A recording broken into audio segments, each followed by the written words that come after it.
transparencia ahí, tu transparencia ahí. Bueno, listo. Hola. Listo. Dale, ¿Se me escucha abrazo. bien? Hay como una interferencia. ¿Sí? Disculpe. Bueno, les daba la bienvenida al espacio generado por la Biblioteca Popular Bernardino Rivadavia. Es un espacio de intercambio de ideas, de presentación generalmente de libros de escritores que con buena predisposición aceptan participar en esta iniciativa. En el día de hoy vamos a tener el gusto de presentar el libro de la escritora Laura Ramos, periodista, escritora, redactora en distintos diarios, entre ellos Clarín, Perfil, La Nación, Página 12, autora de otros libros, como podemos mencionar Corazones en Llamas, Historia del Rock en los 80.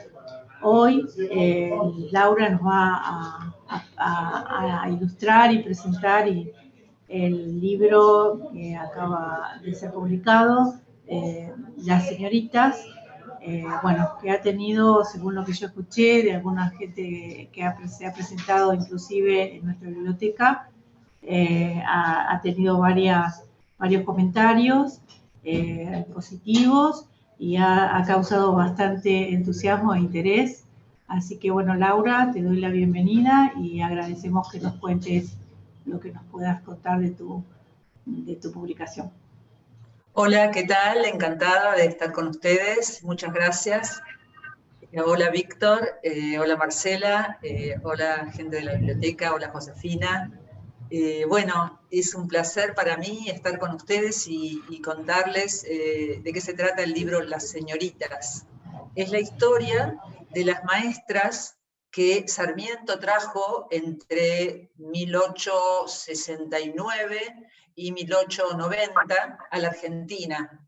El proyecto de él era traer maestras formadas de Estados Unidos para fundar escuelas normales que a su vez formaran maestros, porque la nación se estaba recién construyendo, se trataba de una nación en construcción, que el interior todavía estaba en armas, todavía no había escuelas casi, había algunas, pero funcionaban en casas de familia, muchas veces en las provincias, porque no tenían edificios, o muchas veces ni existían. Entonces, estas maestras, Sarmiento pidió que fueran jóvenes, atractivas, solteras, maestras recibidas pero con experiencia, de buenos modales, de buenas familias, y que en lo posible supieran hacer gimnasia y que fueran de carácter entusiasta. Fueron unos requerimientos bastante exigentes, pero en su mayoría los cumplieron. Realmente vinieron muchas jóvenes. Las primeras que vinieron, las primeras 4 que llegaron en barcos en 1869 y en 1870, se encontraron en el interior, con el interior en armas. Por ejemplo, la semana en que 3 de estas muchachas tenían que tomarse la diligencia rumbo a San Juan, esa misma semana fue asesinado Urquiza, el gobernador de Entre Ríos, y las tropas de López Jordán, las montoneras del interior, se habían levantado en armas, porque el interior, en su mayoría, estaba en contra de la guerra de la Triple Alianza, que justamente Sarmiento había sido quien la había impulsado y su mayor defensor, y la guerra de la Triple Alianza, dividió también al país y determinó el levantamiento del interior. De modo que estas 3 muchachas se tenían que tomar la diligencia a caballo para llegar al interior en esta semana, cuando se enteran de que el general Urquiza fue acuchillado en brazos de su esposa y de su hija.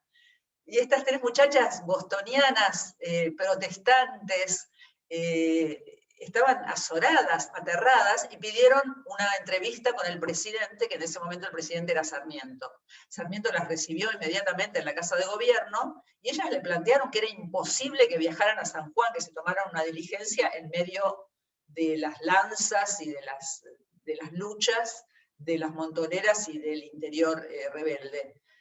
Entonces Sarmiento montó en cólera, y según lo que luego contó en una carta a la que yo tuve acceso, Juana Manso, Juana Manso contó que Sarmiento les dijo, y ahora voy a entrecomillar, cosas que un caballero jamás le puede decir a una mujer.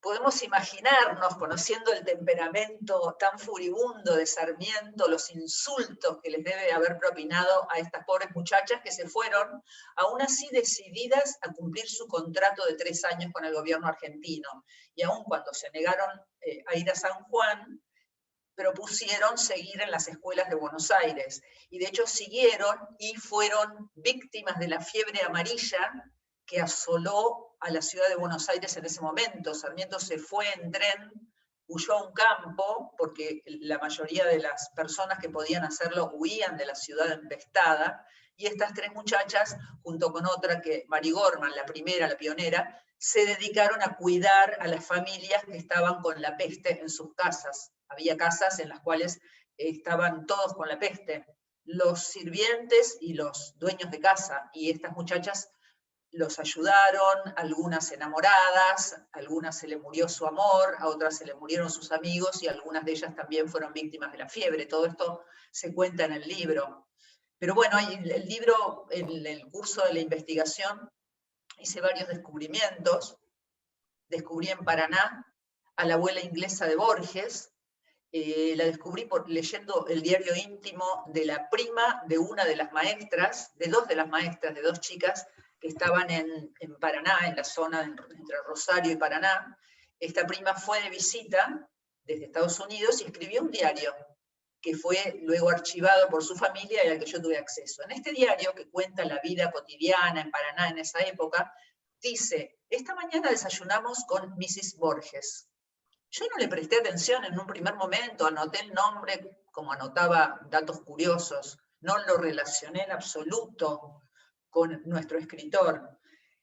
Páginas más adelante encuentro que vuelve a nombrar a la señora Borges y dice que se reunieron en su casa, y luego en otro diario íntimo de otra maestra, de Sarah Eccleston, vuelve a decir Sarah Eccleston que se reunieron con Mrs. Borges, y dice: la señora de Borges es una inglesa que se casó con un sudamericano. Y ahí me di cuenta, dije, pero tiene que ser la abuela de Borges, o tiene que ser algún antepasado de Borges, y empecé a investigar, y efectivamente Fanny Aslam vino a la Argentina a los 26 años, tuvo unas aventuras extraordinarias que cuento en el libro, y en un momento de su vida, viuda de 33 años, con los 2 niñitos, con los 2 hijitos, uno de ellos el padre del escritor, Guillermo, con estos 2 niños no tiene fuentes de ingreso, entonces se va a vivir a Paraná, a la casa de su hermana, y en Paraná, en la casa de su hermana, aloja a las maestras de Sarmiento.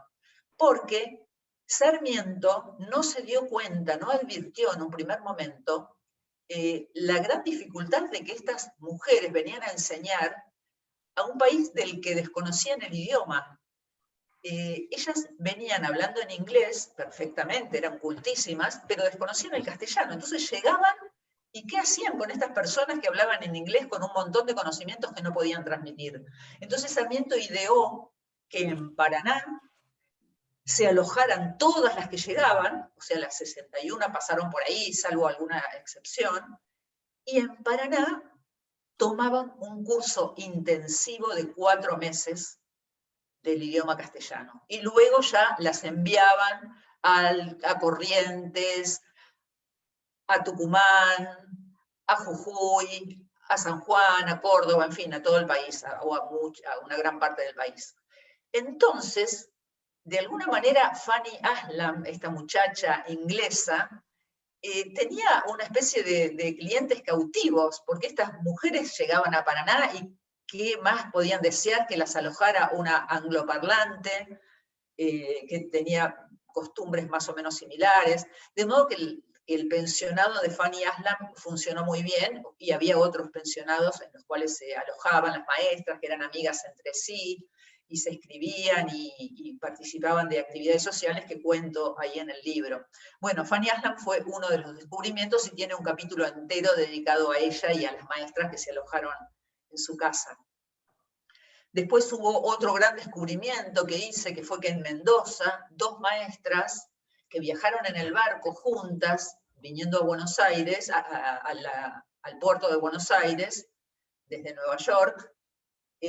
No se conocían, se conocieron en el barco, las dos tenían 25 años, la misma edad, y parece que hicieron una amistad muy profunda, muy particular. Una de ellas ya estaba destinada a la provincia de Mendoza y la otra no era una maestra sarmientina, viajaba a Montevideo como misionera. Y la maestra que se llamaba Mary, Mary Morse, la que iba a Mendoza, la invitó y le dijo, si alguna vez cambia de idea y desea venir a la Argentina, la invito a que venga conmigo, va a tener trabajo como maestra en Mendoza. 2 años después, Margaret Collor, que era esta compañera de Mary que fue a Montevideo, le escribió y Mary la volvió a invitar y ella se tomó el barco hasta Buenos Aires y allí la diligencia y el tren hasta llegar a Mendoza, y allí fue recibida por Mary Morse, que ya era directora, y Margaret, fue nombrada subdirectora. Yo me encontré con la bisnieta del administrador de las fincas de estas dos mujeres, que con los años llegaron a tener una finca, y ella me contó que su mamá, o sea, la nieta del administrador, convivió con las dos maestras, porque sus abuelos y sus padres administraban las fincas de ellas. Y su impresión era que ellas eran una pareja. Ella se dio cuenta de esto a los 10 años cuando vio que las tacitas que ellas usaban, los platitos, eran a juego, porque en esa época se acostumbraba que las parejas, los matrimonios, usaran vajilla que era a juego entre sí, a diferencia de las vajillas para las visitas. Entonces esta niña de 10 años advirtió eso. De hecho, estas dos maestras vivieron 53 años juntas en la casa que aún se conserva en Chacras de Coria, en Mendoza. Fueron enterradas juntas a su pedido y trabajaron, muchísimos años en la escuela, siendo extraordinarias maestras. Tengo muchas historias para contar que se cuentan en el libro, en Las Señoritas. Y al morir fueron enterradas juntas a su pedido.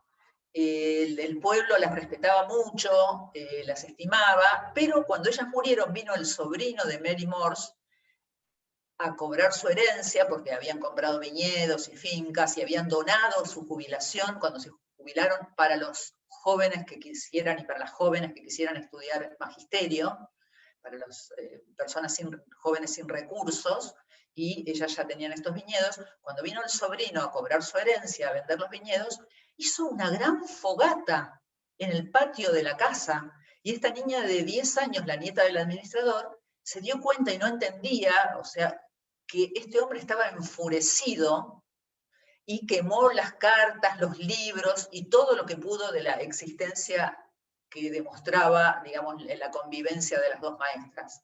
Aún así, esta niña conservó 2 vestidos de Charleston y algunos libros de poesía de estas dos maestras que evidentemente amaban la poesía. Así que este fue otro de los descubrimientos del libro. Hubo varios, no sé si ustedes tienen, cuánto tiempo más tienen como para que les siga contando, o si quieren hacer alguna pregunta. Hay muchas historias, muchas historias. Respecto al tiempo, Laura, lo que habíamos charlado era tu exposición, después hablaba Marcela o Álvaro y abríamos para preguntas y respuestas. Así que manejamos el tiempo como te quede más cómodo. No sé si Marcela o Álvaro tienen ganas de hacer su comentario, su charla, y después hacemos las preguntas. Está muy resfriado, ¿no? Estela, si quieren levanten la mano y yo voy abriendo los micrófonos que los cerré para evitar acoples. Un saludo para Margarita, que vi que apareció ahí en el Zoom. Sí. Un gran saludo. Gracias. Laura, ¿y por qué no nos contás algo de tu investigación? Que llegaste hasta bibliotecas de Estados Unidos, las cartas inéditas. Claro.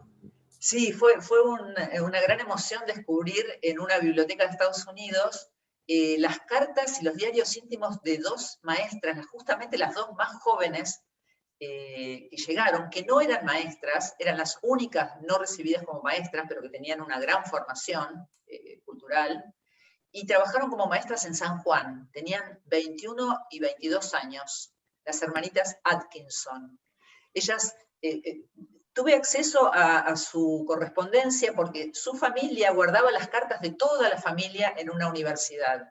Y al guardar las cartas de todos, entre todas las cartas estaban las de estas dos muchachas que habían viajado a la Argentina. Entonces me leí todas las cartas de los 3 años de las 2 muchachas y los diarios íntimos de una de ellas, de Florence, que escribía hermosamente y que escribió su diario paralelamente a las cartas. Entonces es muy interesante ver los dos estilos, cómo contaba de distintas maneras lo mismo. Fue bastante complejo compaginar, pero interesante, muy interesante. Y esto no lo vio nadie, no lo vio ningún historiador, este material. Por lo tanto, era muy emocionante. Cuando nombraban a Sarmiento, lo conocieron a Sarmiento, decían es un viejito muy simpático, pero lo pintaban como alguien que ya estaba como muy anciano, y decían, bueno, todas nos reímos de sus chistes, como de alguien ya anciano, ¿no? Pero contaban, por ejemplo, las becas que había recibido una sobrina de Sarmiento en San Juan, y lo contaba indignada, Florence, justamente una de las maestras, contaba indignada que Sofía, una de las sobrinas, recibió una beca. De todas maneras, cuando yo investigué, la beca había sido de $20 por mes por estudiar magisterio, y una maestra ganaba, la maestra que menos ganaba $100, que era lo que ganaban Sara y Florence por mes, y la gran maestra Mary Graham, que era una maestra extraordinaria, la directora de la Escuela de San Juan, ganaba 190. O sea que $20 al lado de 190 no era mucho. Y otras, la misma sobrina tenía una hija que también estudiaba, y ella también recibía una beca de $20. Y contaba Florence que entre las dos recibían $40, y ese era todo el ingreso que tenían estas familiares de Sarmiento, eran 5 en total en la familia, y todo el ingreso que tenían eran estos $40, o sea que realmente no podría acusar a Sarmiento de haber asesinado al Chacho Peñalosa, sí, pero no de corrupción, porque no me parece que $40 para 2 mujeres, que la madre había enviudado, tenía que mantener a sus hijas y estudiaba magisterio para mantenerlas, no me parece para nada. Eran muchachas muy cultas y iba vestida, era muy interesante, era todo un personaje en la escuela, en San Juan, en la escuela normal, porque eran todas las niñas que estudiaban, tenían 14, 15 años, que estudiaban para ser maestras, y Sofía Kappenblatt, que era recientemente viuda, igual joven, tenía 30 años, iba toda envuelta en velos negros porque había enviudado. Entonces era una figura negra, muy extraña, rodeada de estas muchachas alegres de 14. Era como una pintura más colorida de la vida en San Juan. Pero bueno, fue un dato interesante conocer eso, y se conoce mucho también, digamos, conocí mucho y di a conocer en el libro la vida de los familiares de Sarmiento en San Juan, y la vida, cómo vivía la gente en esa época, dónde se iban a bañar en verano, usaban como piletas unos pozos que había, como unas ollas, y se metían todas vestidas, con unos, con instrumentos medio extraños para no ahogarse, separadas por una tela de los hombres para que no las vieran, aun cuando se sumergían vestidas. En fin, hay muchos datos muy lindos, muy encantadores de cómo era la vida allá. Y ellas denuncian mucho, la hermana de Florence, Sara, denuncia mucho, con mucha severidad, a los políticos del interior. Entonces cuenta pequeños casos de corrupción que le indignaban mucho. Así que ahí hay material para... Y cuentan la sublevación de otros personajes de San Juan contra el gobernador Anacleto Gil, al que mataron, y ellas cuentan cómo tuvieron que salir corriendo, escucharon los tiros, o sea, cuentan revoluciones. Las maestras, eso descubrí también en sus cartas, cuentan revoluciones. Por ejemplo, Emma Caprile, una gran maestra de Buenos Aires, contó la revolución, no la revolución, porque no fue una revolución, sino una insurrección de los jóvenes unitarios de Buenos Aires, que estaban en contra de la federalización de Buenos Aires, se levantaron en contra de esta medida y irrumpieron en las calles de Buenos Aires, y la maestra Emma Caprile, desde el Normal 1, que es el mismo que ahora está construido y que sigue erguido en la avenida Córdoba, y que ocupa toda una manzana, ella dirigiendo el Normal 1, ahí sentada o parada, digamos así, desde la puerta, veía pasar a las tropas y se acercó, estos días de la insurrección, se acercó uno de estos jóvenes insurrectos para pedirle usar el colegio como cuartel. Ella se negó, y después le pidieron que lo usara como hospital, y ella se negó, una vez más, en su mal inglés y llena de energía, se negó a que se usara la escuela como cuartel o como hospital. Sin embargo, les pidió a sus amigas de la escuela, a sus alumnas de la escuela normal, que cortaran las vendas para los heridos, o sea que ayudó de alguna manera a esto, y lo contó en su diario íntimo. Mientras protestaba porque las alumnas, unos meses antes, la escuela no tenía edificio y estaban en la casa, en una quinta de Eugenio Cambaceres, el gran escritor argentino, Cambaceres. Entonces, ellas se habían instalado en esta quinta y parece que las muchachas robaban manzanas de la casa de al lado donde se alojaba el escritor Cambaceres, y ella protestaba en su diario íntimo por el robo de las manzanas de las alumnas. Eugenio Cambaceres, que es un extraordinario escritor, tiene unas obras lindísimas, protagonizó un gran escándalo en esos mismos días porque se lo había encontrado en un palco del Teatro Colón, muy enamorado de una bailarina del Teatro Colón, de una soprano. Y eso causó un gran escándalo, un duelo. Entonces, bueno, yo comento ahí en el libro que Eugenio Cambaceres tenía situaciones un poco más delicadas que lo inquietaban que el robo de unas manzanas de las alumnas de la escuela de al lado, no era una escuela, sino era una casa, quinta, en la que él había prestado. Porque bueno, era así en esa época, ¿no? No había edificios, ni siquiera edificios. Este edificio que actualmente continúa ahí en la avenida Córdoba fue construido, dibujado por Emma Caprile, por la maestra. Así que estas maestras también ayudaron a construir una nación, con las mismas manos. En Catamarca, las maestras ayudaban a construir y a mover pizarrones, a colgar pizarrones, mientras los obreros estaban poniendo las paredes de la nueva escuela, ¿no?, de Catamarca.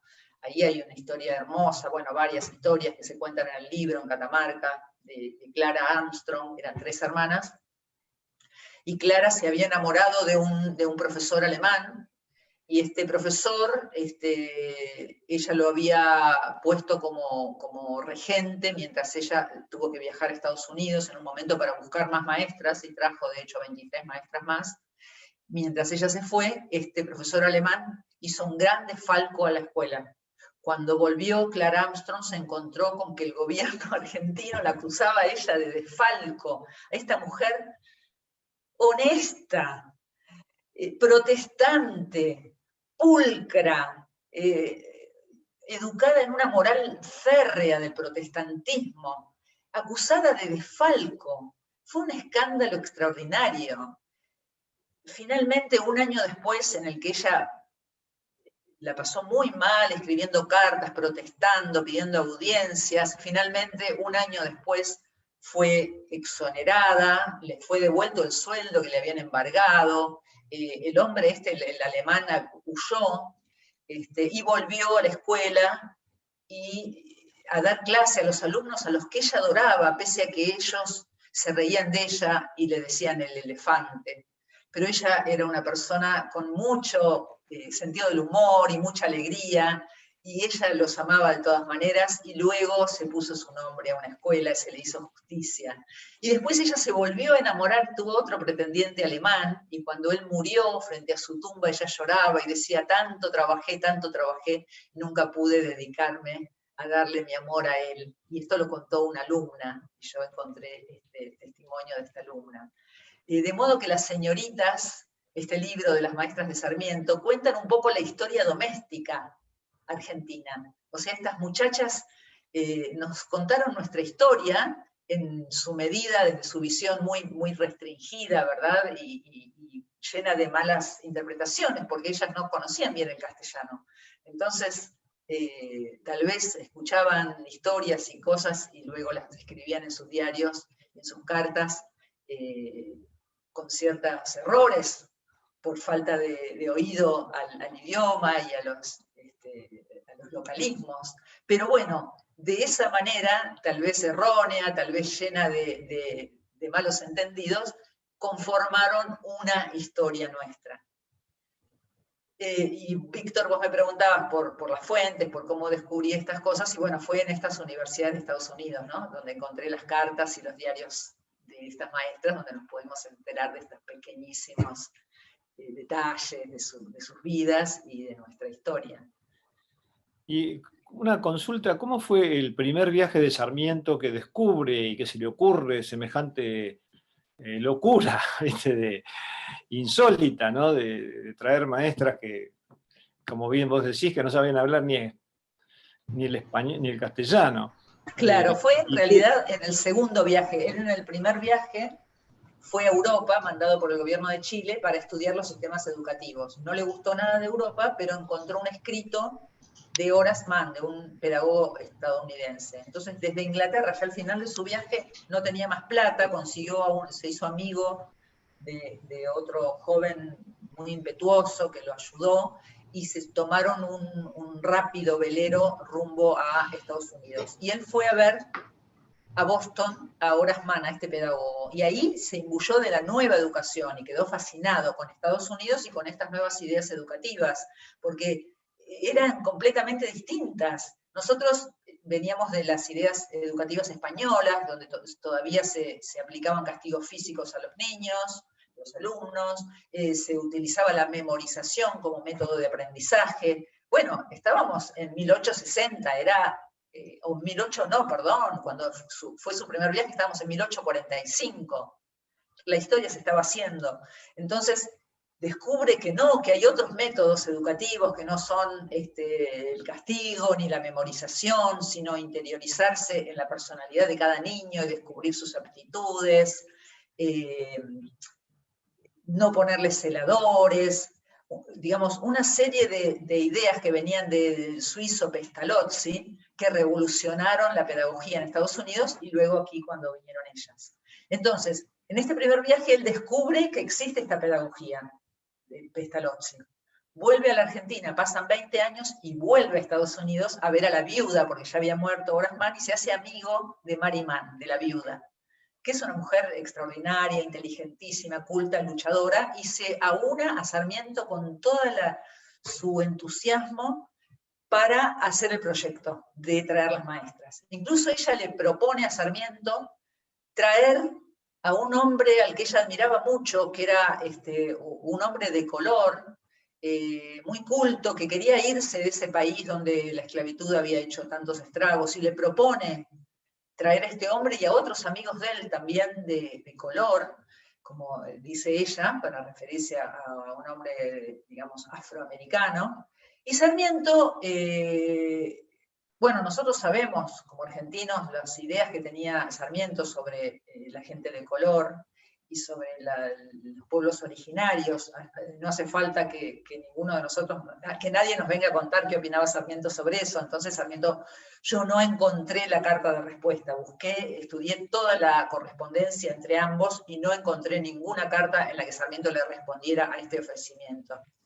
Sin embargo, la señora Mann siguió luchando por el proyecto y fue ella quien lo ayudó a llevarlo adelante. Y es muy interesante saber que la señora Mann era íntima amiga, formaba parte del círculo de intelectuales que se reunían alrededor de Louisa May Alcott, la autora de Mujercitas, un libro que nos formó a muchas de las mujeres argentinas, y pensar que la autora Louisa May Alcott tenía muy pocos años, tenía apenas 33 cuando Sarmiento fue en su segundo viaje, o sea que tenía 13 en el primero. Si Sarmiento hubiera ido no a los 10 años antes, en el 55, Luisa May hubiera tenido 20 años y ella podía haber sido la autora de Mujercitas, una de las maestras que vino, porque Mary Mann mandó a las hijas de sus amigas, a las personas que conocía.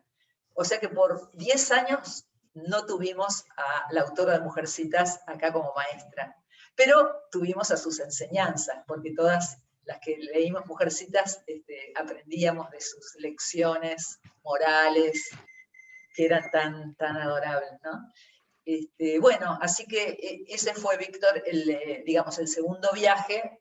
Ahí es donde él se entusiasma con la idea, porque aparte, en este segundo viaje, Estados Unidos ya había terminado con la guerra de secesión, y ellos estaban mandando maestras al sur para educar a la población negra que era analfabeta, porque claro, eran esclavos y no habían tenido oportunidad de estudiar. Entonces enviaban maestras al sur y enviaban maestras al lejano oeste para poblar esa zona.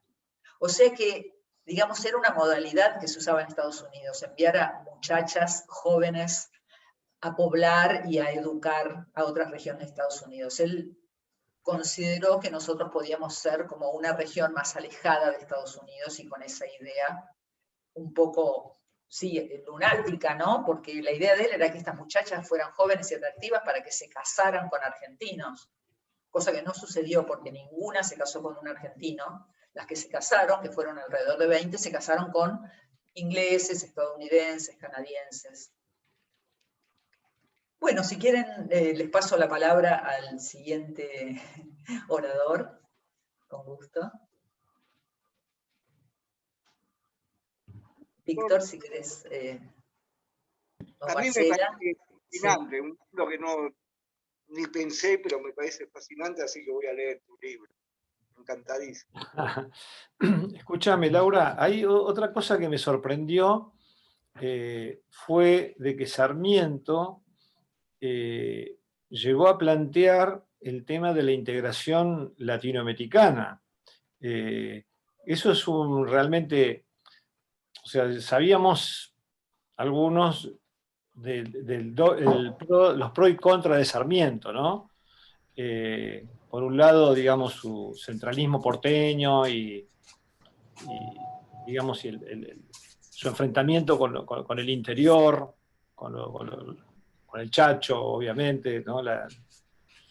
Digamos, sus aspectos discriminatorios en algún sentido, pero también, digamos, por su madre tenía el costado federal, digamos, un costadito federal, Sí. Justamente lo de sanjuanino, pero con vos descubrimos que tenía una visión de integración latinoamericana. ¿Qué nos podés aportar de eso? Que realmente eso es revisionismo histórico a full. Un aporte tuyo muy interesante. Él tuvo ese proyecto en su juventud, ¿no? Cuando viajó la primera vez, que era integrar con Paraguay, nada menos que con Paraguay. Es muy interesante cómo él después fue virando, ¿no? Porque quería ser una nación con Paraguay, que se uniera a la Argentina, y que con Uruguay y con Paraguay, y que la capital fuera la isla de Martín García, que en ese momento estaba en manos de los franceses. O sea que era una muy extraña y muy interesante unión, y después lamentablemente fue uno de los impulsores de la guerra de Triple Alianza contra Paraguay, una pena. Pero bueno, cambió con los años. Bueno, Marcela, sí, yo ya tendría que ir cortando, el Zoom. Está bien. No sé si tiene una última pregunta. Sí, yo tengo una última pregunta, Marcela. pero es personal en realidad, porque bueno, no quería interrumpir el relato que estaba muy, muy, muy interesante y bueno, nos iba llevando a la historia como nos contabas y bueno, representándonos en ese momento. Pero yo querría saber cómo fue que elegiste esta temática, cómo se te ocurrió escribir sobre este tema.